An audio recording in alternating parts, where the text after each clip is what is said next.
Esta es una asamblea constituyente similar a las que proponen las dictaduras de América Latina. Doctor Duberlí.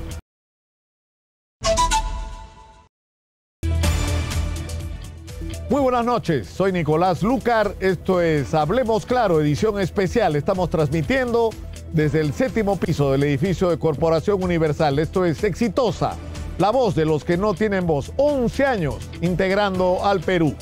Y el día de hoy vamos a hablar de la Asamblea Constituyente, que es un tema que tiene enfrentados a los peruanos. Y están en nuestros estudios Duberlí Rodríguez, que ha sido presidente de la Corte Suprema de Justicia del Perú, pero también en su juventud, presidente de la Federación de Estudiantes del Perú, y de alguna manera se ha convertido en uno de los voceros del movimiento que defiende esta iniciativa de poner a consulta popular el 2 de octubre la realización o no de una asamblea constituyente. Y está también con nosotros Lucas Gersi, un joven abogado que ha estado haciendo una campaña de recolección de firmas. Él dice que tiene 1,5 millones de firmas de firmas recogidas.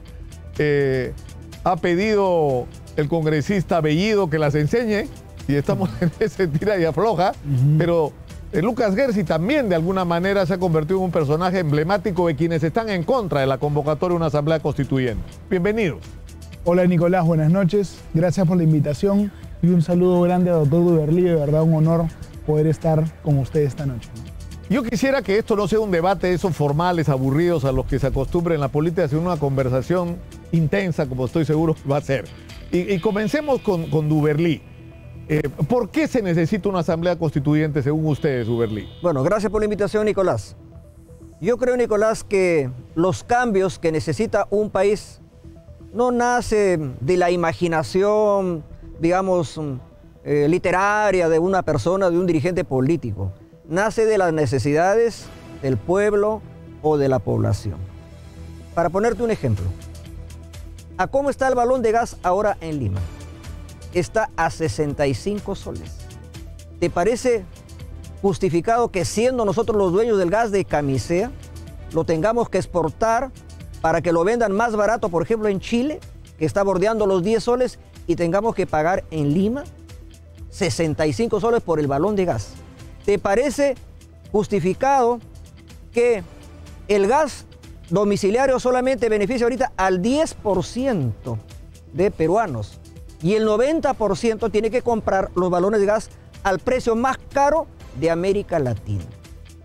¿Te parece prudente, te parece justo que la agricultura familiar no se pueda desarrollar adecuadamente por la falta de fertilizantes, de urea, de nitrógeno, teniendo nosotros la mina de fosfatos de Bayóvar en Sechura, en Piura, donde tenemos la roca fosfórica que tiene que irse al exterior y regresar ya para que ser vendida a los agricultores, pero a precio real? ¿Y por qué el Estado no podría, como empresario, intervenir en cosas que no necesitan de mucha tecnología? Porque transformar la roca fosfórica de Bayóvar o producir urea que de 50 soles ahora está en 260 soles, eso tiene una explicación, Nicolás: el modelo neoliberal consagrado en la Constitución de 1993.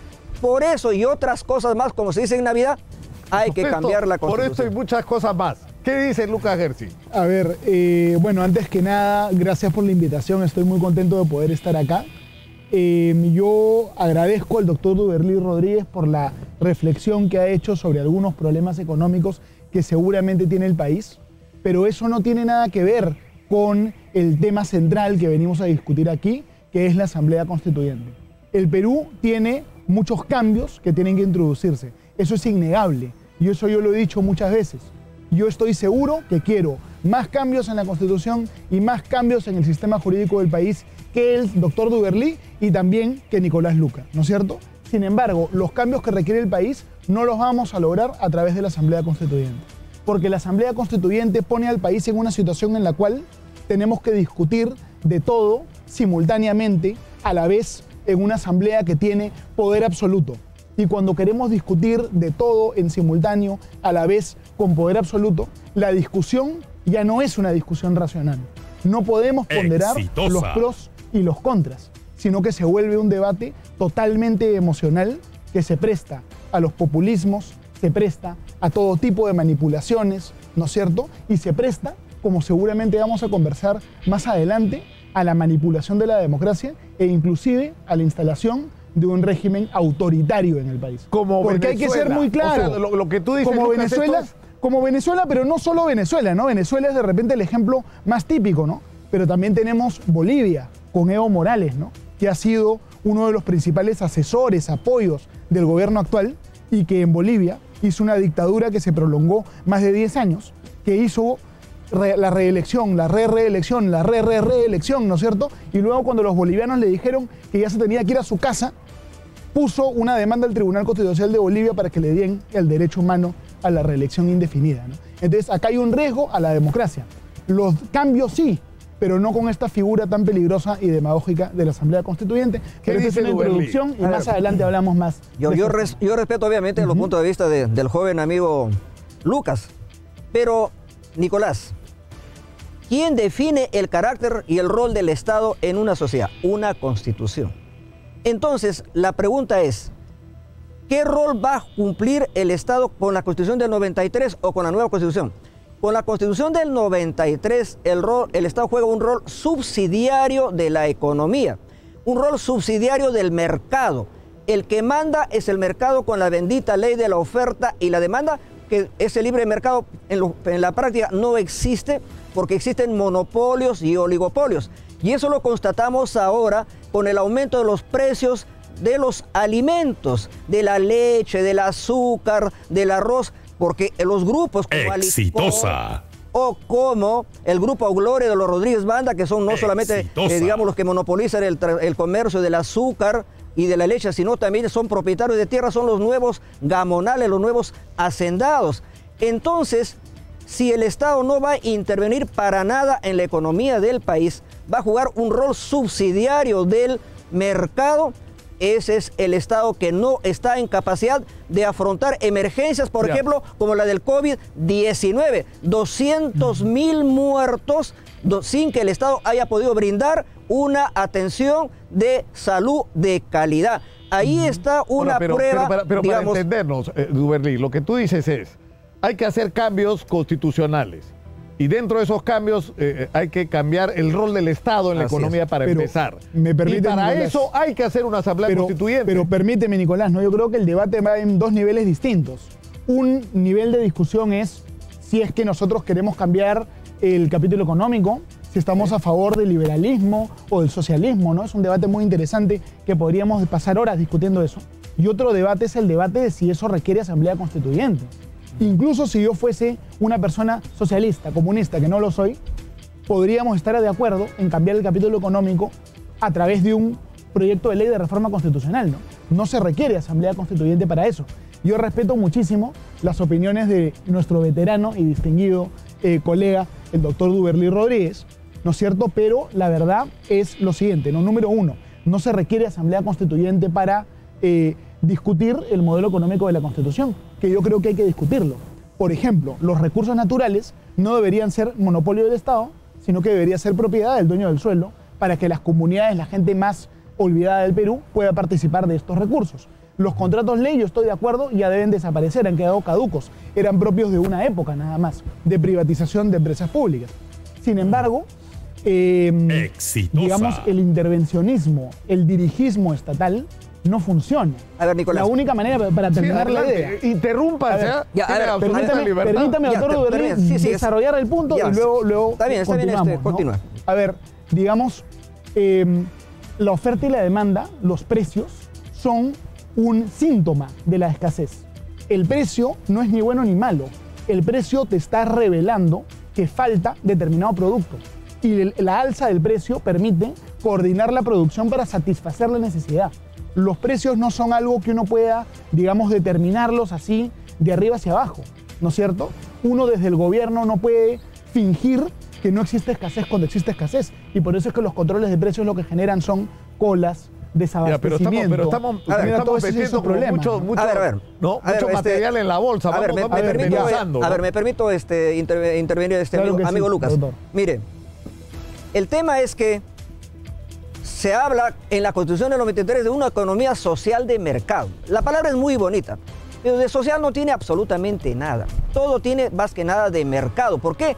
Porque los monopolios son los que gobiernan el mercado. No existe ni siquiera la libre competencia, pues, Nicolás. Eso es un cuento de la libre competencia, porque incluso para Navidad, a ver, el precio del pavo, ¿no se han concertado para el precio del pavo de Navidad? Les ponen una Eso multa, es pues los monopolios. Entonces el Estado no puede decir nada porque la libre competencia, el Dios mercado es intocable y eso tiene que cambiarse. Ahora contesto lo que ha dicho Lucas, de que no hay necesidad de una nueva constitución porque se pueden hacer reformas parciales. No, es que la reforma es estructural, vale decir, es una reforma completa. Y eso no la va a hacer el Poder Legislativo porque es un poder constituido. Su tarea es legislar como lo está haciendo ahora, aunque sea de manera de espaldas al pueblo, pero lo está haciendo. En tanto que un poder constituyente solamente lo ejerce una asamblea constituyente o convención constituyente, como lo se llama en Chile. Entonces, a dedicación exclusiva. Ahora, yendo al pasado, bueno, el amigo Lucas sabe perfectamente que Rousseau, pues, ¿no?, habló del contrato social, ¿no? Una constitución es un pacto social, un acuerdo social. Pero ¿qué es el pacto? ¿Qué es el acuerdo social? Es un acuerdo entre las fuerzas sociales de un país, como la fue la Constitución del 79. Entonces, la Constitución del 93, Nicolás, no fue pacto social, fue producto de un golpe de Estado entre Fujimori y Montesinos y no tiene legitimidad ni de origen ni de venido, ¿no? Entonces, en la Constitución del 79 sí fue... Pero eso es una crítica, Lucas. Sí fue... Ahora esa es una crítica, Lucas, que yo creo que requiere una respuesta, ¿no es cierto? Por supuesto, claro que sí. Yo he revisado los antecedentes, o sea, el tema del referéndum, por ejemplo, la Constitución del 93, más allá de las imperfecciones por cómo fue preparada, el 30% no fue a votar, el 30% votó en contra, el 6% votó blanco o viciado y solo el 33% le dio su respaldo. Entonces, ¿no sería mejor tener una constitución que cuente con el respaldo de la inmensa mayoría de ciudadanos, como no ocurrió con la del 93? Bueno, pero hoy en día, a ver, hay varias cosas que discutir, hay bastante carne en el asador en este momento, ¿no? El régimen de economía relativamente abierta, que nuestro amigo, el doctor Duberly Rodríguez, considera perverso, es un régimen que ha permitido reducir notoriamente la pobreza y reducir notoriamente la desigualdad. Y el Perú hoy en día tiene algo que nunca tuvo, una clase media, ¿no? Entonces en el Perú hay muchos problemas, pero el desempeño de esta constitución en general es irrefutablemente muy superior al desempeño que han tenido otras constituciones, ¿no? Entonces eso es muy importante tenerlo en cuenta. Y el dirigismo económico así de arriba hacia abajo no funciona. Eso es algo totalmente anquilosado y que no va a funcionar. Pero ese es un debate... Pero eso es un... Permíteme, Lucas, pero es un buen tema. ¿Sabes? Pero déjeme terminar. Permíteme porque no quiero que se me pase esto. Claro que sí. Es decir, Duberly dice, necesitamos que el Estado se haga cargo. Sí, claro, pero... Es cierto que el Estado se empodere, pero ¿cuál es el problema? A ver, pero... 3 veces el presupuesto de la República, 3 ni veces. Siquiera lo gastan, no hay capacidad de gasto. Nuestro problema es que tenemos un Estado ineficiente y corrupto. Nicolás, entonces, pero déjame por favor terminar la idea, ¿no es cierto? Yo creo, doctor Duberly, yo le pido por favor que revise algunos de sus conceptos en materia económica, ¿no es cierto? Si hay concertación de precios entre varias empresas, no puede haber monopolio, porque monopolio se produce cuando hay solamente una empresa dentro del mercado relevante, ¿no? Lo que usted señala es, en todo caso, un oligopolio, ¿no es cierto? Entonces revise un poco ese concepto. Efectivamente, en el Perú tenemos problema de mercados concentrados, ¿no? Y tenemos problema de monopolios. Pero los monopolios, ¿qué cosas son?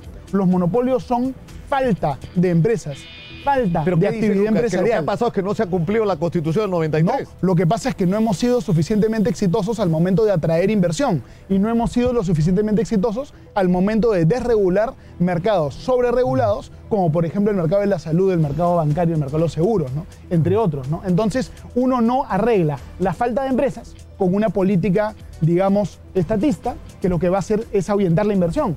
Y uno no arregla la falta de empresas promoviendo monopolios, digamos, estatales. Este es un debate de política económica, economía política, pero no es el debate de la Asamblea Constituyente. Acá se ha introducido el tema, Lucas, del Estado. Y yo tengo una pregunta, igual que te pregunto a ti, Lucas, Sí, sobre claro, la legitimidad de la Constitución del 93, por el cual solo votó el 33% de peruanos. Bueno, pero que hoy día más del 80% lo Claro, respalda, pero yo ¿no? le En las pregunto, encuestas, ¿no? claro, pero yo le pregunto a Duberlí, el presupuesto de la República, más allá de los defectos, o sea, multiplicó por 3. Tenemos claro. 3 veces más plata para resolver la vida de los peruanos. ¿Por qué no se han hecho más No cosas? saben qué gastar el Porque Estado. tenemos un Estado corrupto e ineficiente. Entonces, ¿le vamos a dar a ese Estado corrupto e ineficiente más de lo que ya tiene para que siga gastándolo de manera ineficiente y corrupta? El tema de la deficiencia o la ineficacia en el gasto presupuestal, en la ejecución presupuestal, es un tema de las autoridades de los gobiernos regionales o de los gobiernos municipales o también de los ministerios. Entonces, ese es un tema, digamos, que se puede resolver poniendo a gente efectivamente capacitada, que tenga capacidad de liderazgo y de ejecución y que sepa, obviamente, invertir adecuadamente el presupuesto. Pero mira, el amigo Lucas dice que hay que cambiar varios artículos de la Constitución, empezando por el régimen económico. Entonces, ¿cómo? Ahí no hay coherencia. Pues si estás defendiendo la Constitución del 93, ¿cómo dices que vas a querer cambiar lo fundamental, que es la columna vertebral? La columna vertebral. Está incurriendo en una falacia. Bueno, la columna vertebral de la Constitución del 93 es el régimen económico. Entonces, el amigo Lucas dice, hay que cambiar, por ejemplo, normas del régimen económico. Entonces, un poco que nos da la razón, pues entonces lo llamamos a sumarse a las filas de quienes estamos por una nueva Constitución. Yo siempre me sumo al debate, digamos, académico constructivo, ¿no? Correcto. Y eso está muy bien. Pero Ahora, a ver, pero para doctor terminar Duberlí, mi con todo reflexión. respeto. Ya, correcto. A ver, muy brevemente, ¿no? Hay un defecto lógico en su razonamiento, doctor Duberlí. Uno puede estar a favor de un montón de reformas a la Constitución y en contra de una asamblea constituyente. Entonces, de los defectos que usted piensa que la Constitución tiene, no se deduce la necesidad de tener una asamblea constituyente. ¿Cuál es la característica de la asamblea constituyente? El poder absoluto. Exitosa. La constituyente es un poder constituyente originario. ¿Qué limitaciones tiene? Ninguna. Y muy bien que usted lo reconozca, porque hay algunas personas que no les da la gana reconocer. Usted, por supuesto, doctor, sabe muchísimo de derecho, nosotros lo reconocemos. Entonces, no tiene limitaciones. O sea, puede cambiarlo todo. Puede cambiarlo todo y nadie la puede controlar, ni siquiera el Tribunal Constitucional, menos el Poder Judicial. Y eso ha llegado a que las asambleas constituyentes cometan excesos. Por ejemplo, en Bolivia, en Venezuela, cuando el Congreso aprobaba una ley que no le gustaba a la constituyente la declaraba nula. Las asambleas constituyentes han intervenido municipalidades, el Poder Judicial, el Ministerio Público. Es decir, es mentira que la constituyente solo va a redactar una nueva constitución. También va a ejercer un poder absoluto, total, completo, y eso puede abrir las puertas a una dictadura. Nadie en los que estamos en la orilla de que promovemos la nueva Constitución estamos planteando que la Asamblea Constituyente, por ejemplo, desaparezca los poderes constituidos, que son el Poder Judicial, el poder Ejecutivo y el Poder Legislativo. Ellos seguirán trabajando, pero no puede haber nada por encima. Pero subordinados a la Constituyente. Nada por encima de la Asamblea Constituyente, porque es un poder de poderes, es un poder originario. Los otros poderes son poderes derivados. Ahora volvamos a una conversación, a una discusión previa a esta fase. Yo creo que el éxito de un modelo económico o de un Estado se mide justamente por los alcances, por los logros, por los beneficios obtenidos. A ver, mira, Nicolás. Yo, por ejemplo, yo tengo ya 72 años. Tengo mi pensión de jubilación, como todos los empleados públicos, con la ley 19990 ONP. ¿Cuánto es mi sueldo? Mi pensión, soles. 850 soles. Miserable, Te pregunto, Nicolás, miserable. una persona que ha trabajado 30, 40 años al Estado, ¿puede sobrevivir con 800 soles? Entonces, por ejemplo, en el tema Exitosa. previsional, el Estado es totalmente deficiente dado este modelo. Y otra cosa, para terminar la reflexión, espérate, Nicolás, para terminar. Termine, doctor Duberlí. Mira, cuando ha estallado el movimiento social en Chile que ha llevado a la Convención Constituyente, ¿quiénes fueron los detonantes? Primero, los estudiantes de secundaria, porque le subieron el pasaje del metro, que era el metro más caro de América Latina, privatizado por Pinochet. Que dígase paso, no privatizó Codelco, o sea, el cobre, el principal ingreso de Chile. Entonces, pero aquí en el Perú privatizaron todo. ¿Qué más?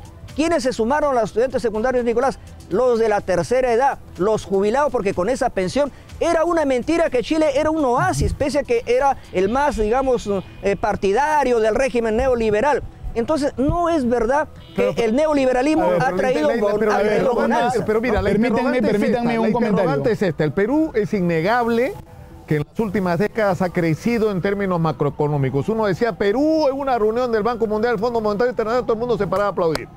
Sí, claro. El milagro peruano de crecimiento económico. El problema es que ese crecimiento no se ha correspondido con el cambio de la vida de los ciudadanos. Ahora, quiero que te vaya, Nicolás. La pregunta es...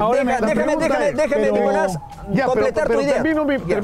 Pero a ver, para intervenir yo también, por favor. Para intervenir yo también, por favor. ¿Cómo estamos? Porque la Constitución es fallida o porque los gestores son los que han fallado. Ese es el interrogante. Para mí, Nicolás, permíteme terminar la idea de Nicolás. Ya me toca a mí, para que sea equilibrado pues el debate, si no la gente se puede aburrir, ¿no? A ver, todo lo que ha dicho usted, doctor Duberlí, es muy interesante, pero es totalmente impertinente a la discusión que nos convoca. El problema de las pensiones no está en la Constitución. En la Constitución usted no va a ver más de una línea hablando de las pensiones. Si quiere hacerse una reforma previsional, ese es un tema legislativo que se puede debatir y hay muchas opciones que podemos considerar. Aquí lo grave de la Asamblea Constituyente es, número uno, ejerce un poder absoluto. Número dos, puede intervenir en el funcionamiento de los demás poderes, impidiendo elecciones municipales, interviniendo los gobiernos regionales y locales, interviniendo las municipalidades, como ocurrió en Venezuela 2 veces, en el año 99 y en el año 2017. Y hay un excelente libro escrito por un jurista venezolano sobre ese tema, ¿no es cierto? Y el otro problema también es que la Asamblea Constituyente que propone Perú Libre no es una asamblea democrática, sino corporativista, porque quieren que la mayoría de peruanos con nuestro voto escojamos al 30% nomás de los constituyentes y el resto quieren que se escoja en unas extrañas circunscripciones basadas gremialmente, ¿no? Entonces, esta es una Asamblea Constituyente similar a las que proponen las dictaduras de América Latina. Doctor Duberlí, ¿usted es partidario de la dictadura de Evo Morales? Usted califica como dictadura. Para mí, Evo Morales es una democracia la que hay en Bolivia. ¿Usted cree que Evo Morales fue democrático? Así es. ¡Qué vergüenza! Le dieron golpe militar y por eso es que la vergüenza, señor Duberlí, porque la Comisión de Venecia, ¿qué Comisión de Venecia? El Consejo de Europa a pedido de la OEA lo ha calificado de dictador, ¿no? En Bolivia lo que hubo es un golpe militar, un golpe de Estado contra yo podría estar en contra. Pero se le cae a usted la máscara, doctor, defendiendo a los dictadores de América Latina. Un ratito, Lucas. Continúe. A ver, un momentito. Uno puede discrepar, digamos, por ejemplo, con la reelección de Morales. Me parece que no está bien la reelección indefinida de Morales, pero ganó las elecciones. Pero como la derecha es intolerante, es antidemocrática, no aceptó el resultado y le dio un golpe militar. Y ahí está la señora Yáñez ahora en prisión. Porque ese es un delito el dar un golpe de Estado y eso militar. Podría pasar ahora, en el Perú, económicamente, a ver, déjeme hablar, pues, amigo Lucas. Yo lo he respetado y usted respéteme a mí. Bueno, correcto. Entonces, mira, Nicolás, eso lo sabes tú. En Bolivia, el más alto nivel de desarrollo económico de América ha sido el de Bolivia.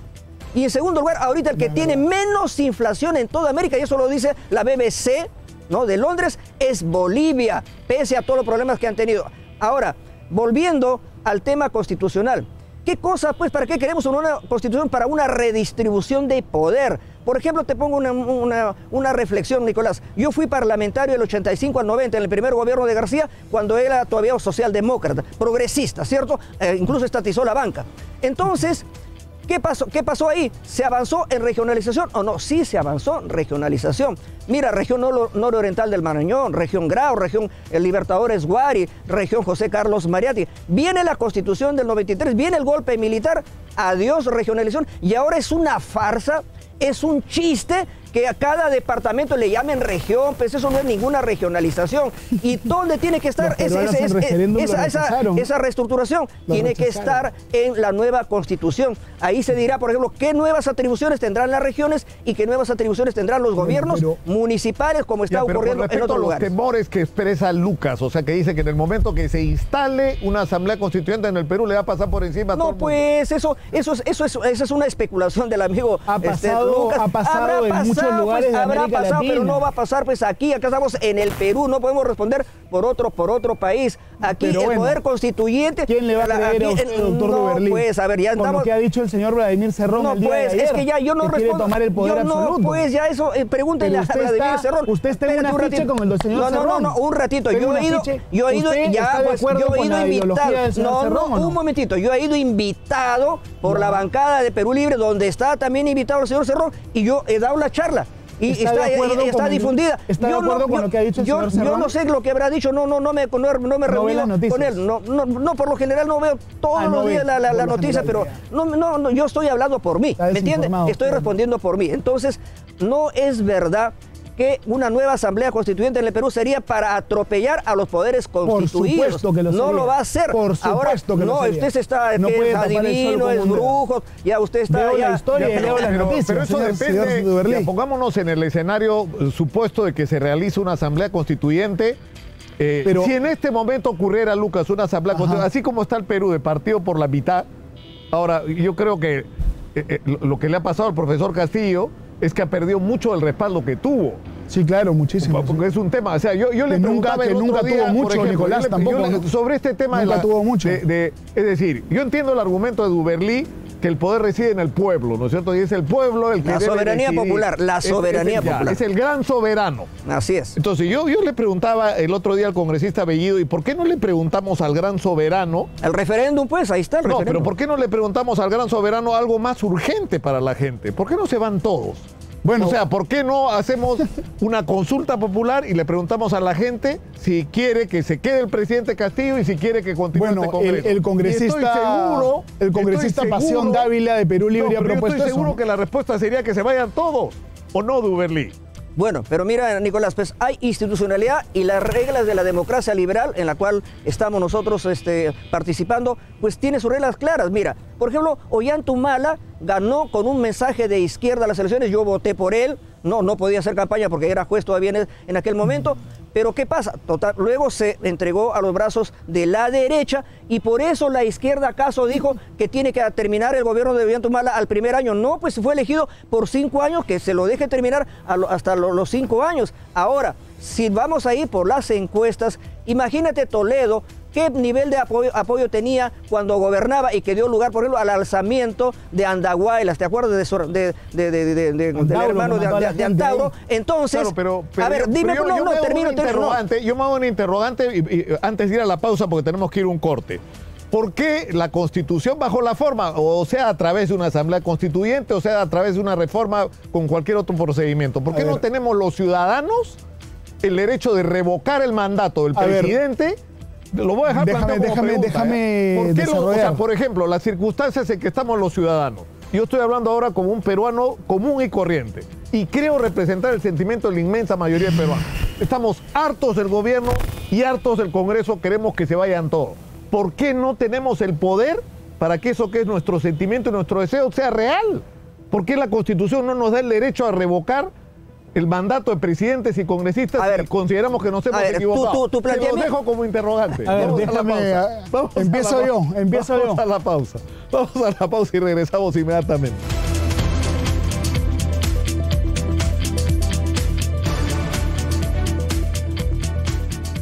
Estamos en el 7º piso de la Corporación Universal. Esto es Exitosa, la voz de los que no tienen voz. 11 años integrando al Perú y continuamos con el debate que hemos iniciado acá, en el que están participando Duberlí Rodríguez, que está a favor de la realización de una asamblea constituyente, y Lucas Gersi, que está en la orilla opuesta, completamente en contra. Nicolás, para empezar, permítanme rápidamente solo un resumen de la posición que yo estoy defendiendo. A toda la gente que nos está viendo, yo creo que tenemos que resumir esto de la siguiente forma, ¿no? El doctor Duberlí Rodríguez está pidiendo que se instale en el Perú una asamblea con poderes absolutos. Pese a que la gran mayoría de peruanos está en contra de eso, el partido de gobierno insiste en una asamblea con poderes absolutos, y para colmo la conformación de esa asamblea no va a ser democrática, sino corporativista, siguiendo el mismo método de elección de Nicolás Maduro, ¿no es cierto?, que ya los organismos internacionales han dicho que es antidemocrático y propio del fascismo, inclusive. Quienes quieren una asamblea constituyente, los que piden el poder absoluto, insistentemente lo piden para hacer el bien o lo piden para instalar un gobierno autoritario en el Perú? A ver, Nicolás. El poder absoluto se tiende a corromper absolutamente. ¿Por qué lo pide tanto, doctor Duberly? A ver, explícanos. Nicolás. ¿Por qué quiere el poder absoluto? Mira, tú has usado una frase que me parece muy simpática. La voz de los que no tienen voz. Eso. ¿Sabes qué será una asamblea constituyente? Ahí tendrán voz los que nunca han tenido voz a lo largo de 200 años de vida republicana. ¿Quiénes son esos que nunca han tenido voz? Los pueblos originarios o indígenas, quechuas, aymaras, que son un porcentaje digamos, de un 20% de la población. La población afrodescendiente, la población rondera, todos ellos nunca han tenido voz porque hemos tenido un Estado uninacional. El Perú como nación está en construcción y eso es un concepto que ya lo conocemos de hace Señor mucho Duberly tiempo. Rodríguez, No, déjame terminar. ¿Quién es un afrodescendiente? Vamos un momentito a un Estado plurinacional, un Estado plurinacional donde las nacionalidades tengan presencia en el Estado y en la composición de esa asamblea constituyente. Por ejemplo, yo tengo una propuesta que está en ese libro que te he obsequiado, una asamblea constituyente plurinacional, ecologista y paritaria. 3 categorías para mí que resumen este tema. Ahora, en el tema de la asamblea constituyente, mira, Nicolás, volvamos a la del 79. Esa fue una constitución que podríamos llamarle un acuerdo social, un pacto social, porque no solamente estuvieron dirigentes políticos tipo Hugo Blanco, Jorge del Prado, estuvieron dirigentes sindicales como Isidoro Gamarra, mi amigo le llama corporativa, no, al contrario. Corporativista, igual que Mussolini, igual que Franco. Eso al contrario, y eso lo dicen todos los organismos internacionales. Esa es una asamblea, esa es una asamblea más bien que representa al pueblo. Pero hay una pregunta acá que es legítima, Duberly. A ver. Es decir, yo fui testigo de excepción de la Asamblea Constituyente, incluso yo trabajé en una de las comisiones de la Asamblea Constituyente y ahí habían partidos que representaban realmente a la sociedad. Es decir, tú tenías partidos de izquierda, de centro y de derecha. Nicolás, Permíteme, Lucas. por favor, permíteme. Es que era impresionante, Lucas, porque tú tenías un partido donde habían dirigentes sociales, barriales, estudiantiles, había gente de todo, había intelectuales, empresarios, había... Es decir, habían representantes de los empresarios mineros, tiene que ser de Nicolás, tiene que ser de todas las sangres, entonces, de todas las sangres, de todos los rostros. El problema de Duberly, eso es lo que tiene que haber. El problema de Duberly no de élite, no solamente de capitalinos, tiene que haber provincianos, señor Duberly, tiene que haber el Perú profundo, el Perú real, tiene que estar en esa asamblea constituyente. Lo que usted plantea es una doctrina propia del fascismo. Y no lo digo en términos despectivos, lo digo en términos descriptivos. Porque el gobierno de Mussolini y el gobierno de Franco son los que crearon la idea de que no debía regir el principio un ciudadano, un voto, sino que el voto se basa en función. Es que ellos no son ciudadanos, no son ciudadanos los afrodescendientes, no son ciudadanos los indígenas. Pero es que son ciudadanos también. Un ciudadano, un voto. No son ciudadanos de tercera clase, son también igual.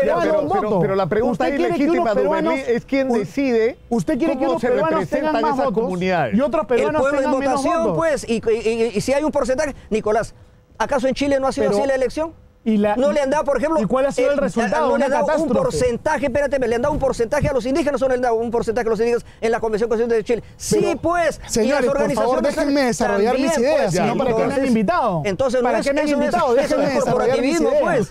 Es corporativismo, por supuesto que sí. Usted quiere que unos pocos tengan un montón de derechos, que la mayoría no tenga derechos. La mayoría va a ser los partidos. Quiere quebrar el principio de igualdad, ¿no es cierto? Ante la ley. Sí, pero no es tan razonable, Duberly. Siguiendo un criterio que ya ha sido condenado por todos los organismos internacionales, inclusive por la misma OEA. ¿Y por qué quieren hacer eso? Es evidente. Es evidente por qué quieren hacer eso. De Estados Unidos. Es evidente por qué quieren hacer eso. Quieren hacer eso porque quieren derogar la democracia.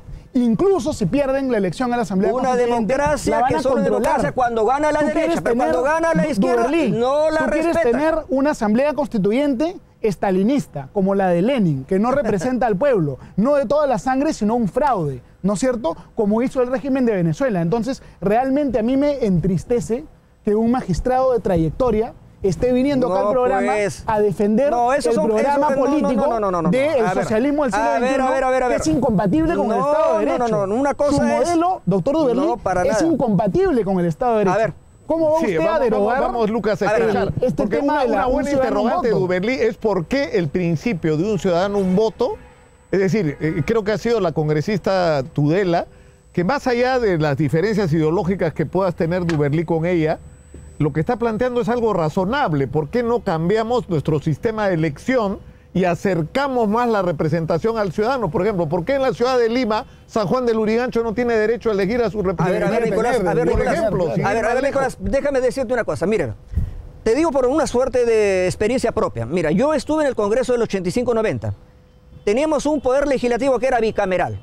Cámara de Diputados, ahora tendríamos que ser de diputados y diputadas, y Cámara de Senadores. Cámara baja le decían a los diputados y Cámara alta a los senadores porque eran las personas de mayor edad, de mayor experiencia, estaban los mejores cuadros de los partidos políticos, ¿cierto? Pero ¿cuántos habíamos? 180 diputados y 60 senadores. Cuando nos juntábamos éramos Congreso de la República 240.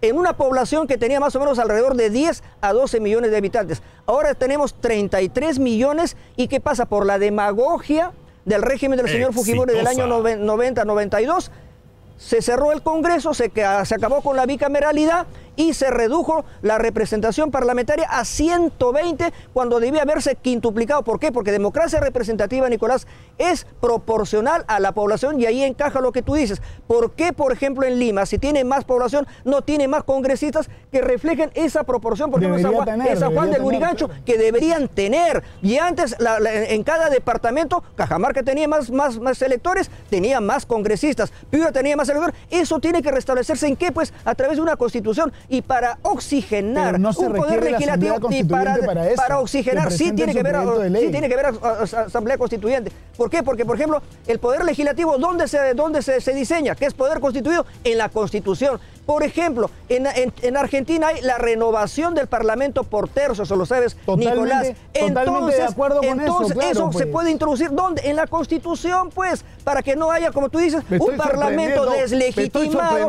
y que se vayan todos. De lo que pareciera. Pero a ver, entonces, es que aquí el tema, pero entonces no es doctor Duberlí, permítame a mí también hablar. No, pues que has hablado también, pero en plano de igualdad, más o menos. Ya, correcto. Muy bien. A ver, digamos, nuevamente regreso a lo mismo. Usted está defendiendo varias propuestas de reforma de la Constitución y de hecho yo estoy de acuerdo con varias cosas que usted ha dicho, como la reforma parcial del Congreso, que es muy importante, ¿no es cierto? Pero eso no se relaciona lógicamente con la necesidad de una asamblea constituyente. Para hacer reformas no se necesita del poder absoluto. El poder absoluto no trae cosas buenas. Una asamblea constituyente no la haces porque te provoca, no es una ligereza, no es algo que lo sueltas así nomás. La asamblea constituyente sirve para, digamos, que un país que tenía dictadura transicione a la democracia como fue en el año 79. O cuando hay un país que realmente ha dejado ya de ser un Estado para volverlo a fundar, ¿no es cierto? No es que porque quieres, así de la nada, pides la constituyente. Lo que se está queriendo hacer aquí es usar la constituyente como un mecanismo de dominación y de captura del poder. La gente que está en el gobierno tiene formación marxista. Para las personas de formación marxista, el poder no nace de las urnas, sino que el poder se conquista. Y además, el poder no tiene ningún valor cuando es un poder parcial, sino que se quiere un poder total. Y eso lo ha dicho claramente el señor Cerrón. Entonces, Duberlí, doctor, yo le pido, ¿está de acuerdo usted con estas aseveraciones del doctor Cerrón? A ver, mira. ¿O no las conoce? En primer lugar, mira, yo dudo de que el señor Castillo tenga formación marxista. Bueno, dudo que el doctor Aníbal Torres tenga formación marxista. Y eso no necesitamos investigar nada, porque no la tienen. Entonces, ¿de dónde me saca el amigo Lucas que el gobierno es marxista y tiene formación marxista? No la tienen, ya lo han dicho en 1000 idiomas. Hay que entender eso. Y nadie en la Asamblea Constituyente, si es que se conquistara el momento constituyente, está planteando que vamos a plantear una constitución comunista ni socialista. No, una constitución democrática que se respete, por ejemplo, el pluralismo económico. ¿Tendrá que haber propiedad privada? Sí, tiene que haber. Tiene que haber propiedad del Estado, tiene que haber economía solidaria y popular, por ejemplo, cooperativas, tiene que haber, tienen que coexistir, pero ahora es prácticamente el predominio absoluto de la propiedad privada del gran capital. Entonces, todo eso se tiene que recoger en una nueva carta magna, en un contrato social, porque ¿qué cosa es una constitución? Como ha dicho Walter Gutiérrez, el defensor del pueblo saliente, es justamente reparto de poder, pero no reparto de poder entendido como repartija, sino como reparto de poder, por ejemplo, vía... Nicolás, pero por ejemplo, reparto de poder, por ejemplo, vía descentralización. Es decir, ¿qué poder le entregamos a las regiones? Pues se puede discutir, por ejemplo, hasta incluso si podemos ir a un estado de tipo federal. Claro, me dirán, no tenemos tradición. Eso es en Estados Unidos porque es un país muy grande. Pero México también es Estados Unidos mexicano, también es federal. Brasil también es federal. No, el Perú es muy chiquito. Muy chiquito, no. El Perú es en dimensión es medianamente grande. Pero entonces, regresando... todo eso, no, pues Nicolás, todo eso se puede conversar allí, pero en el seno de una asamblea constituyente. Mira lo que está pasando en Chile, para mí es una cosa extraordinaria. Lucas me quiere llevar por otro terreno. No, vamos aquí lo que está más cerquita, a lo que está pasando en Chile. Y esa es una buena experiencia. Yo le digo entonces, por ejemplo, ahí en Chile, espérate, para terminar. ¿Sabe qué han acordado en la Asamblea de Chile? Va a mantenerse la Cámara de Diputados y le van a llamar también de diputados y diputadas. Pero lo que es el Senado va a desaparecer, porque va a ser un Senado para las regiones, donde esté la región directamente representada. Como el Länder alemán. Y no, ya no es que son la cámara mayor ni nada por el estilo, sino en un plano de igualdad. Entonces todo eso, efectivamente, una constitución es para reparto de poder, producto, digamos, de un acuerdo social, de un pacto social. Pero la constitución del 93 no ha sido pues ningún pacto social, ningún acuerdo social, ha sido producto de una dictadura, que me dice Nicolás de dictadura. ¿Qué? ¿No ha sido dictadura la de Fujimori?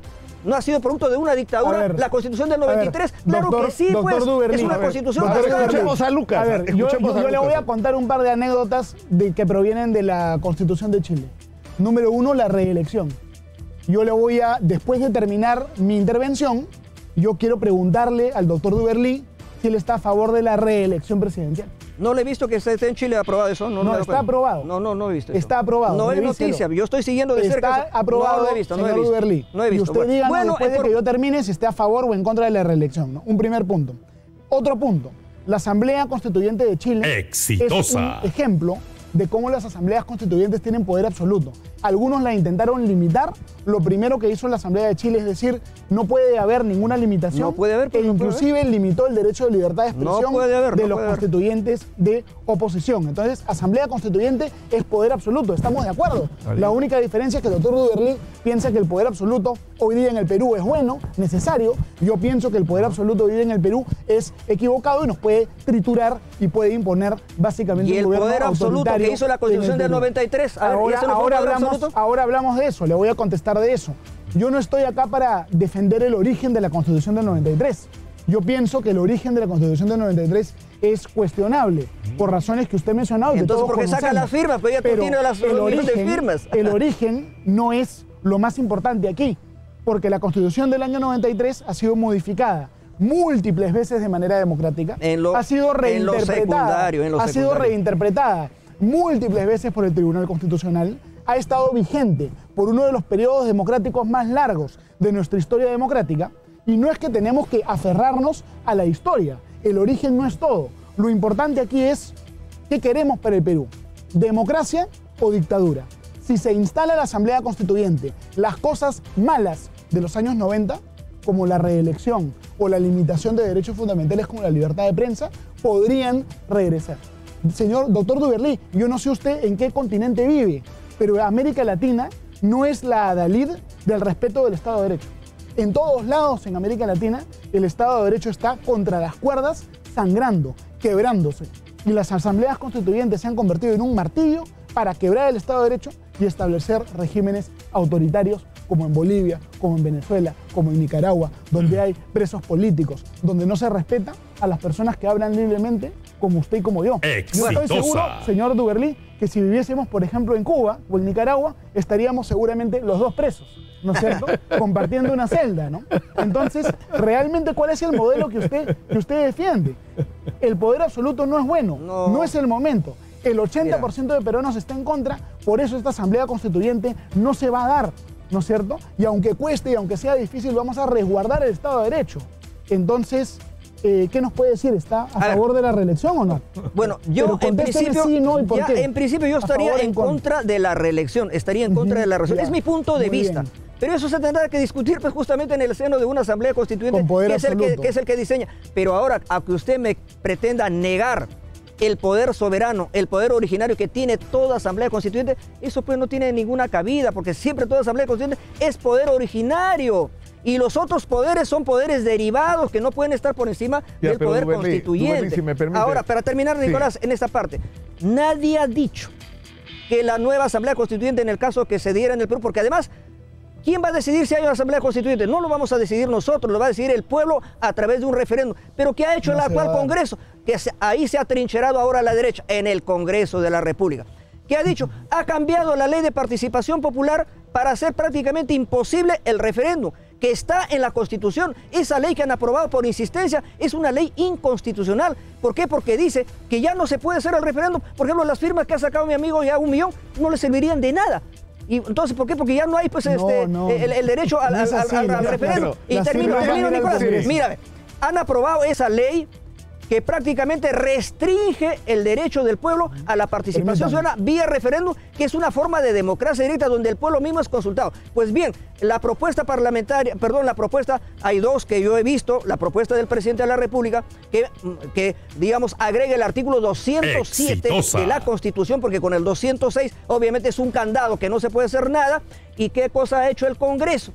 El Congreso ha aprobado esa ley que dice que todo tiene que ser aprobado vía Congreso de la República para que no haya referéndum. Entonces la pregunta es, ¿por qué no dejamos que el pueblo diga si quiere o no quiere una Asamblea Constituyente? Porque en una cédula que dirá, ¿está de acuerdo con la Asamblea? Sí o no, nada más. Ahí eso es lo que el pueblo decida, debería ser un ciudadano un voto. No. Sería lo razonable. No, Nicolás, en el referéndum es así, es un ciudadano un bono, porque es solamente el referéndum. Pero yo quiero plantear un interrogante a los dos. Un comentario brevísimo sobre un punto técnico, ¿no? No es cierto que esta ley que ha aprobado el Congreso restringe el derecho al referéndum. Sí, lo restringe. Porque totalmente. La ley que ha aprobado el Congreso repite, casi literalmente, lo que ya dice el artículo 206 de la Constitución. Toda modificación de la Constitución, por disposición de la propia Constitución, sí o sí, siempre, necesariamente, pasa por el Congreso. La modificación de la Constitución en el Perú se puede hacer de dos maneras. Primera manera, 2 votaciones en el Congreso con mayoría calificada. Segunda manera, una votación con mayoría simple más ratificación por referéndum. ¿Me permite leer el artículo? La ley de participación ciudadana no, digamos, uno puede, por supuesto, plantear un proyecto de reforma constitucional vía firmas, ¿no es cierto? Pero ese proyecto pasa por el Congreso igual. Uno no puede convocar, uno no puede modificar la Constitución solo con a ver, nuestro amigo Portillo, Papelito Manda decía, ley 31.399, pero mira el nombre que le han puesto, no para adornarle. Ley que fortalece el proceso de aprobación de leyes de reforma, no fortalece, lo debilita, lo restringe, lo vuelve prácticamente inútil. Dice que cuando modifica la ley de participación ciudadana, esa ley no dice nada. Dice, artículo 40, pues lo que dice la ley, cómo la han modificado, dice improcedencia de referéndum. Mira, improcedencia de referéndum. Es decir, ya olvídate de los referéndums, que es democracia directa. Dice, no puede someterse a referéndum las materias y normas a que se refiere el segundo párrafo del artículo 32 de la Constitución, ni aquellas que no se tramiten según el procedimiento establecido en el primer párrafo del artículo 206 de la Constitución. Es decir, si no tienes el visto bueno del Parlamento, de este Parlamento, puedes cambiar nada. Nunca puedes cambiar nada. En todo caso, doctor Duberlí, la constitucionalidad de esta ley ha sido demandada por el Poder Ejecutivo. Hay que ver qué va a pasar. Sí, está demandado. Yo tengo un interrogante, porque escuchándolos está claro que los dos quieren cambios en la Constitución. Sí, muchísimo. Lo que dice, ya en algún momento nosotros planteamos acá en Exitosa, y lo planteamos hace años, lamentablemente sin ser oídos, tuvo que ocurrir la pandemia y mostrar de una manera grotesca la realidad del Perú para que la gente entendiera que había que producir cambios en el Perú. Y la discusión era de qué tamaño iban a hacer esos cambios y cuáles eran los procedimientos para esos cambios. Entonces Duberlí dice, hay que hacer una asamblea constituyente, pero con unos mecanismos de elección que a mí no me terminan de quedar claros. Y Lucas dice, no hay que hacer la asamblea constituyente, sino usar los procedimientos. Pero ¿cuál es el problema del procedimiento de Lucas? Que pasa por un Congreso compuesto por partidos que no representan a la gente, porque la gente no se siente representada por estos partidos que nos están... La gente ha votado por ellos, ¿no? Y ahora se arrepiente. Y ahora se arrepiente seguramente, como se arrepienten de haber votado por Pedro Castillo también, ¿no? Pero a ver, eso está claro, yo quiero destacar que de este mismo Congreso han surgido proyectos de ley para mejorar nuestro sistema de representación política. Y tenemos que tener una mejora del sistema de representación política, ¿no? Como tú decías, Nicolás, por ejemplo, si es que nosotros tenemos en Lima más de 10 millones de personas, representados en simultáneo por 31 congresistas. El congresista no sabe a quién representa y el limeño no sabe qué congresista lo representa. Entonces Lima debería partirse en 31 distritos, cada uno con un congresista. Esa reforma ya la planteó Adriana Tudela en el Congreso. Por ejemplo, otra reforma pero muy no importante. solamente en Lima, pues no piense solo en Lima, también en provincia. Bueno, también, pues claro, que tiene que haber un congresista, digamos, por Sicuani, en vez de un congresista por Cusco, ¿no? Y por los indígenas de la Amazonía, ¿por qué no también? No, bueno, también en la región de la Sierra. Por los afroperuanos, ¿por qué no? También. Eso está más difícil. A ver, señor ¿por qué? Duberlí, Porque no son blanquitos, porque no son blancos, no pues. Su padrón de afroperuanos. No, es cuando hay la elección. ¿Cómo lo va a hacer? ¿Cómo que no? Escúchame, mira, escúchame. Va a mirarle a ver, el color ya a la que gente, estamos hablando, si estamos en Estados enterados Unidos o en no, los años 30, mírame, últimamente, hace no sé, así va a hace ser. unos 4 o 5 años ha habido un censo. ¿Quién es un afroperuano? Escúchame, ha habido un censo de autoidentificación nacional étnica o no. Ustedes han votado ahí, pues ya me imagino porque cómo se han calificado cada uno, ¿cierto? Pero entonces sí se puede establecer cuál es la población afroperuana o no. Usted está siendo demagógico, doctor Duberlí, porque hay que darle representación los afroperuanos votan, son ciudadanos. Mira, y hay un dato. ¿Por qué usted quiere tratarlos de esta eso forma? ya está cuantificado, Nicolás, está cuantificado pero eso. ¿cómo haces en eso? Es decir, las dos cosas son ciertas. Creo que son como 2 millones que se autodefinen como afrodescendientes, así es. ¿no es cierto? Afroperuanos, cuando les han preguntado en la encuesta. El problema, y ahí le doy la razón a Lucas, o sea, le doy la razón a Duberlí en ese punto, es verdad, hay 2 millones de peruanos que se reconocen a sí mismos. Por supuesto, claro que sí. Pero ¿cómo hace para que esas 2 millones de personas que están repartidos en todo el Perú sean representados por... A ver, Nicolás, ¿cómo hace? ¿Van a tener doble voto o no? Además, hay un problema técnico muy importante, ¿no? Por ejemplo, si hay una circunscripción territorial, ¿no es cierto? Por ejemplo, en el departamento de Ica, los iqueños votan por el congresista de Ica. En el departamento de Ica también viven afroperuanos. Los afroperuanos que viven en Ica votan doble o votan solo como afroperuanos. Es decir, por ser afroperuanos ya no votan como iqueños. No tienen ellos derecho también a sentirse representados por el congresista de Ica. Es decir, ¿no piensa usted que una visión del país basado en la etnia, en la raza, es un tema retrógrado? No existe la raza, no existe la raza. Bueno, la etnia, color, como lo quiera llamar. Pero ese señor afroperuano, usted le quiere decir, usted no es limeño o iqueño o loretano, sino afroperuano. O le va a dar doble voto. Está generando distorsiones que debilitan el sistema democrático. Y la propuesta es tan ridícula que colapsa. No diga ridícula, pues, amigo, porque eso ya no resiste el menor análisis. Entonces dígale a los chilenos que son ridículos, porque le dieron 17 escaños. Le dieron 17 escaños directamente. Si lo ofendí, le pido disculpas, que no hay ánimo de ofender. Le dieron 17 escaños a los pueblos originarios. Ya ellos establecen su circunscripción territorial propia y luego también votan en la elección general. ¿Usted cree que debe tener doble voto o no? En la elección de la Constitución de Colombia, que ha sido una de las últimas, digamos, o una de las más avanzadas de América Latina, que ha servido casi de modelo para las constituciones, y ya te voy a hacer recordar, Nicolás, ¿quién presidió la Asamblea Constituyente de Colombia? Nada menos que Antonio Navarro Wolf, que salía de las montañas de Colombia, del M-19, había una presidencia tripartita, y entonces ahí fue un pacto social, un acuerdo social, porque se pusieron de acuerdo las fuerzas políticas, y ahí tuvieron... Pero, ¿sabes? Ahora que hablas de Duberlí, el pacto, yo te pregunto, porque eso es una pregunta también relevante. El 80% es decir, la pregunta que se hacía Javier Díaz Canseco, que en paz descanse, que fue uno de los que habló con mayor insistencia de la necesidad de cambiar la Constitución del 93, era que ese es un tema que hay que plantearlo en un momento constituyente. Es decir, en un momento, porque el objetivo de hacer una constitución, ¿cuál es?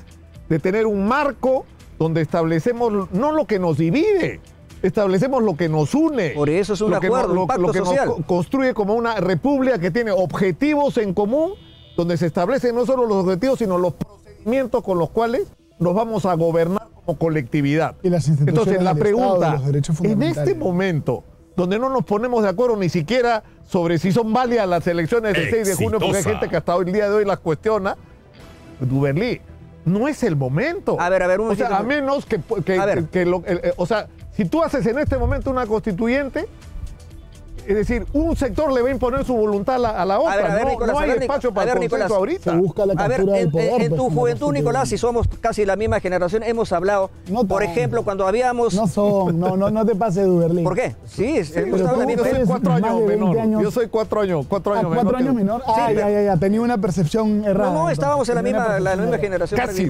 Casi la misma generación. Entonces, ¿qué pasa? A ver, no hemos hablado, por ejemplo, cuando hablábamos de cambio revolucionario en la sociedad, hemos hablado de una terminología que la voy a recordar, pero para aplicarla al momento, no para plantear que vamos a hacer una insurrección como en octubre en la Rusia zarista, no. El momento constituyente, como se hablaba antes de situación revolucionaria, condiciones objetivas y condiciones subjetivas.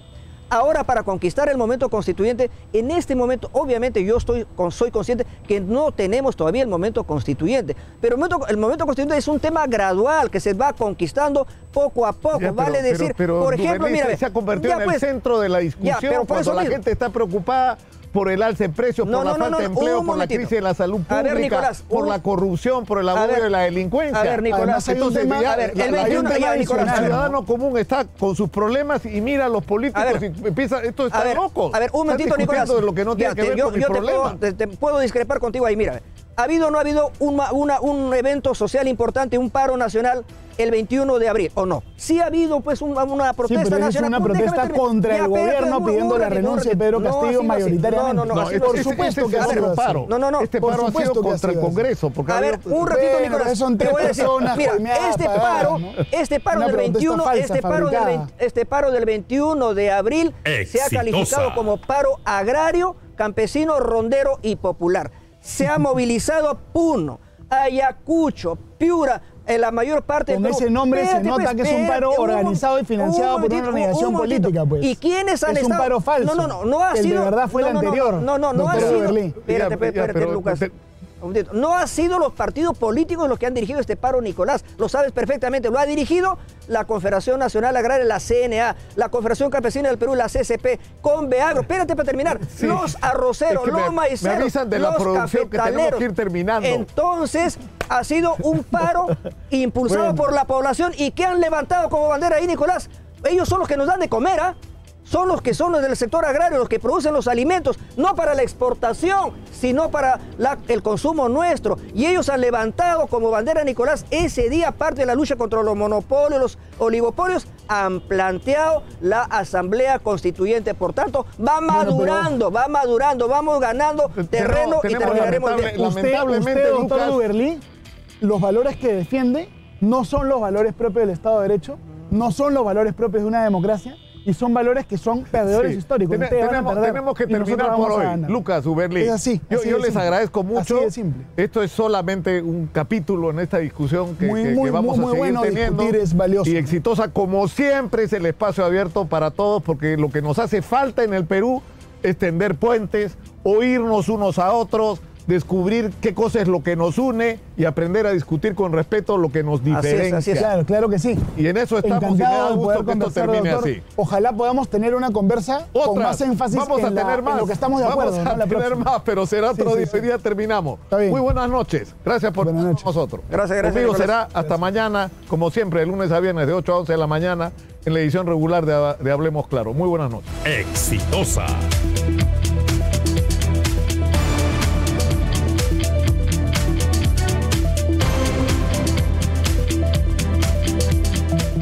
En Exitosa Perú hemos presentado Hablemos Claro, edición especial con Nicolás Lucar.